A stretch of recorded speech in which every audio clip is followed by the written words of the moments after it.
जी, जम्मू कश्मीर लद्दाख का digital platform देख रहे हैं आप, मैं हूँ गुरदास कुमार।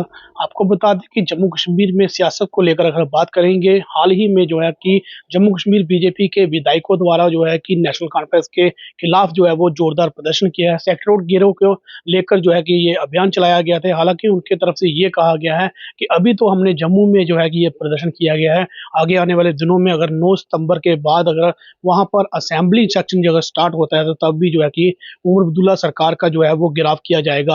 हमारे साथ इस वक़्त बातचीत करने के लिए जम्मू कश्मीर अपनी पार्टी के सीनियर नेता और प्रवक्ता है साहिल बाती जी, हम इनसे बातचीत करेंगे। सर, किस तरह से देखते हैं नेशनल कॉन्फ्रेंस के खिलाफ जो है बीजेपी विधायक जो है वो सड़कों पर उतर आए? गुरदास जी, सबसे पहले तो आपका बहुत-बहुत धन्यवाद। रही बात जो आपने सवाल पूछा कि बीजेपी के विधायक जो सड़कों पर उतरे हैं, मैं तो कहूँगा कि दिस इज़ टोटली अनडेमोक्रेटिक। 2024 में जब आप जम्मू के रखवाले बनकर जनता में निकले थे कि हमें वोट दो, अदरवाइज़ जम्मू तो हमारे बिना ख़त्म ही हो जाएगा। और शायद उसी वजह से पिछले 2 साल में जो ये अपने किए हुए वादों पर खरा नहीं उतर पाए हैं, लोगों को अपनी मूलभूत सुविधाओं से वंचित किया जा रहा है।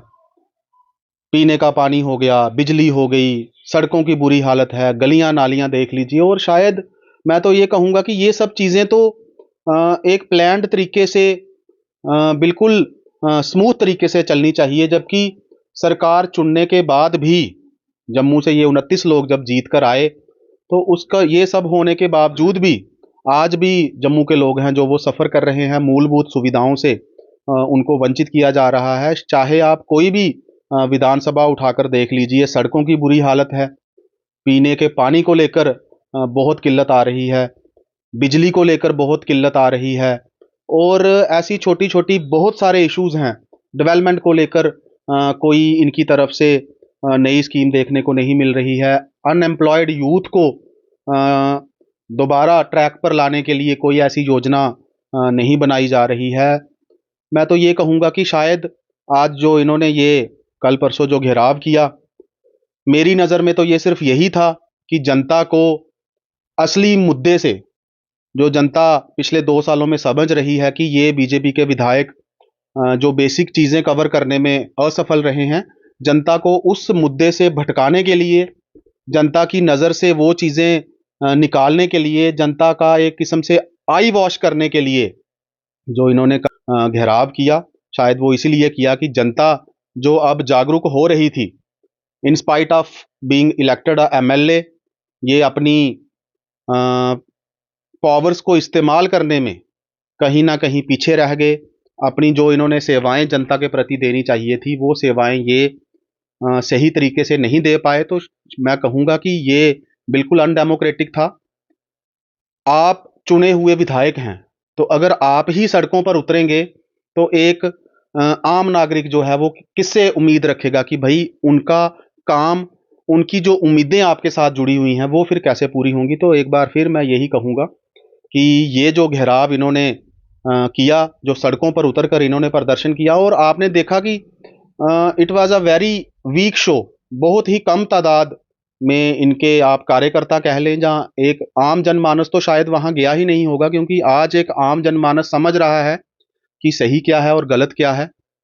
तो ये जो इन्होंने सड़कों पर उतर कर प्रदर्शन किया, मैं तो इसका क्रक्स यही कहूँगा कि जनता को मेन मुद्दे से भटकाना ही इनका मेन मकसद था। सर, लग नहीं रहा है कि उल्टा हो रहा है कि जहाँ बीजेपी के विधायक सड़कों पर उतरे हैं, जिस यहाँ पर अपोजिशन ने उतरना चाहिए?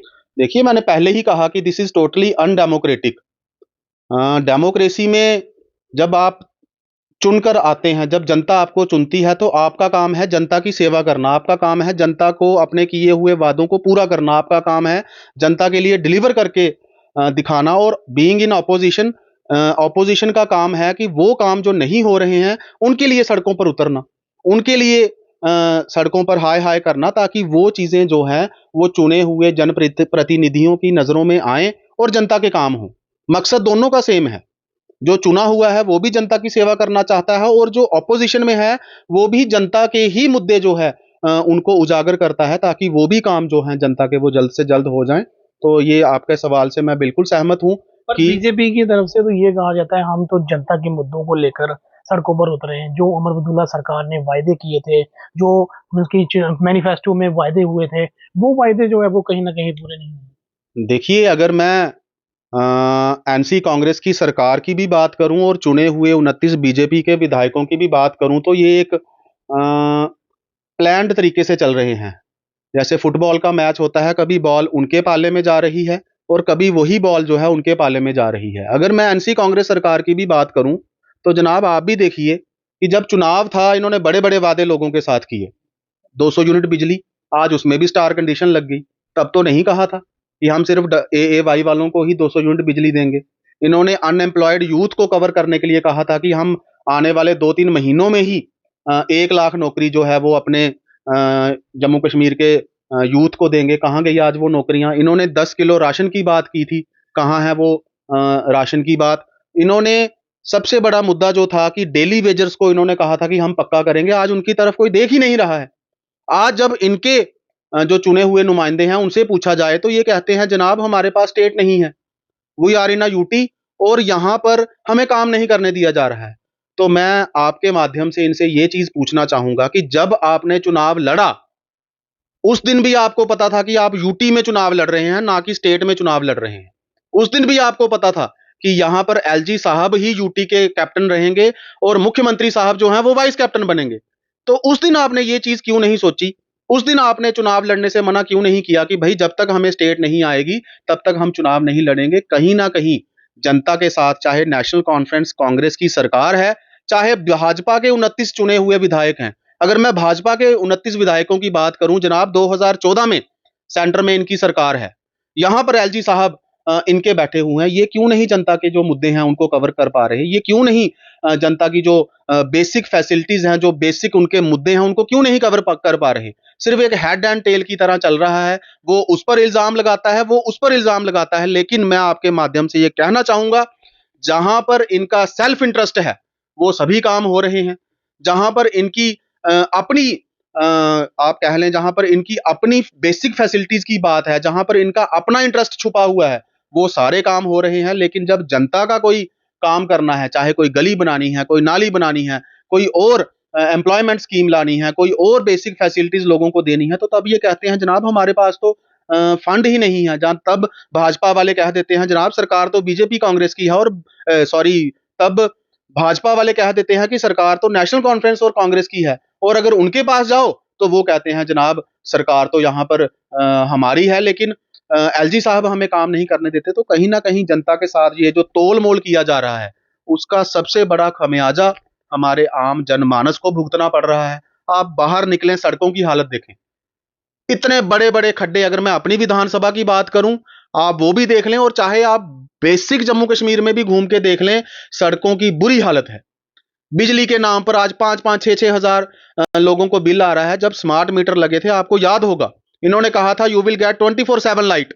आज कहां है 24/7 लाइट? बिजली के बिल तो स्मार्ट हो गए, स्मार्ट मीटर भी लग गए, लेकिन बिजली आज भी कहीं स्मार्ट नहीं हुई है। इसलिए मैं ये कहना चाहूंगा कि आम लोगों को ठगना बंद करो। आम लोग आज भी उम्मीद की तरह आपकी तरफ देख रहे हैं, लेकिन आप आगे से कह देते हो कि सरकार उनकी है, और उनके पास जाओ तो वो कहते हैं जनाब हमारे पास स्टेट नहीं है, एलजी साहब उनके हैं, तो हमें काम नहीं करने दिया जा रहा है। लेकिन मैं एक चीज कहना चाहूंगा, आज हर विधायक को सीडीएफ फंड मिल रहा है। हर एक पंचायत का फंड जो है वो भी कहीं ना कहीं लग रहा है। सेंटर स्पॉन्सर्ड स्कीम्स जो हैं वो भी हर एक विधानसभा में पहुंच रही हैं। तो ये एक दूसरे पर इल्जाम थोपने का जो काम है वो इनको बंद करना चाहिए, और जनता के जो बेसिक मसले हैं जिनकी वजह से जनता ने उस समय आपको वोट दिया, वो चांद तारे आपने जनता को दिखाए जो आप पूरे नहीं कर पा रहे हो। इन चीजों को करना बंद करो और जनता को उम्मीद की किरण दिखाओ। लग रहा है गुमराह दोनों पार्टियां जो है गुमराह कर रही हैं। मैं बिल्कुल कहूंगा, ये आपका स्पष्ट कहना मेरा स्पष्ट ये कहना है। अगर आप रामगढ़ विधानसभा की ही बात कर लो तो वहां पर लोगों ने भाजपा के विधायक को चुना। आज उनके पास जब लोग जाते हैं तो वो कहते हैं जनाब यहां पर तो सरकार एनसी कांग्रेस की है, मैं काम कैसे करूं? तो जब एनसी कांग्रेस वालों के पास वही बंदा जाएगा, वो कहते हैं जनाब हमारे पास तो स्टेट ही नहीं है, एलजी साहब उनके हैं, सेंटर में सरकार उनकी है, हमें काम नहीं करने दिया जा रहा है। मैं पूछना चाहता हूं कि रोक कौन रहा है? अपने सीडीएफ फंड में से आप पैसा इस्तेमाल करें, आप एलजी साहब के पास जाएं। अगर आप एलजी साहब के पास जाएं, he being captain of the UT, अगर कोई ऑर्डर पास करेगा तो मुझे नहीं लगता कि जो यहाँ पर चुनी हुई सरकार है वो इतना कैपेबल है कि वो उस चीज का विरोध कर पाए। यहाँ पर सेंटर में 2014 से आपकी सरकार बैठी हुई है, तो कहीं ना कहीं इसका स्पष्टीकरण मैं यही कहूंगा कि जनता को ये दोनों ही पार्टीज गुमराह कर रही हैं। वो उस पर इल्जाम लगा रहे हैं और वो दूसरी पार्टी पे इल्जाम लगा रहे हैं, लेकिन जनता को अपनी मूलभूत सुविधाओं से वंचित किया जा रहा है। सर साहिर बात ही थे जो जम्मू कश्मीर अपनी पार्टी के प्रवक्ता हैं और आज हमारे साथ बातचीत की। हाल ही में अगर हम बात करेंगे कि जम्मू कश्मीर में नेशनल कॉन्फ्रेंस के सरकार के खिलाफ जो है कि भाजपा के विधायकों ने प्रदर्शन किया है और इनकी तरफ से भी जो है प्रश्न चिन्ह उठाते हुए ये कहा गया है कि दोनों ही पार्टियां जो है कि जनता को गुमराह कर रही हैं, उनके मुद्दों से जो है वो भटका रही हैं और कहीं ना कहीं उनके मुद्दों से जो है जनता को नहीं भटकाना चाहिए। और जो पार्टियों को जो है नुमाइंदगी दी गई है, जम्मू को जो है जम्मू की तरफ से जो है बीजेपी के 29 एमएलए को नुमाइंदगी दी गई है और नेशनल कॉन्फ्रेंस की जम्मू कश्मीर में सरकार है और सबको जो है कि यहाँ पर काम मिलकर करना चाहिए डेवलपमेंट के मुद्दे पर, जिस पर वोट लिए थे और वोट बिटोरे थे उस पर जो है वो काम करने चाहिए। और हमारे साथ जम्मू कश्मीर लद्दाख के लिए इतना ही। मुझे गुरदास कुमार को दीजिए इजाजत।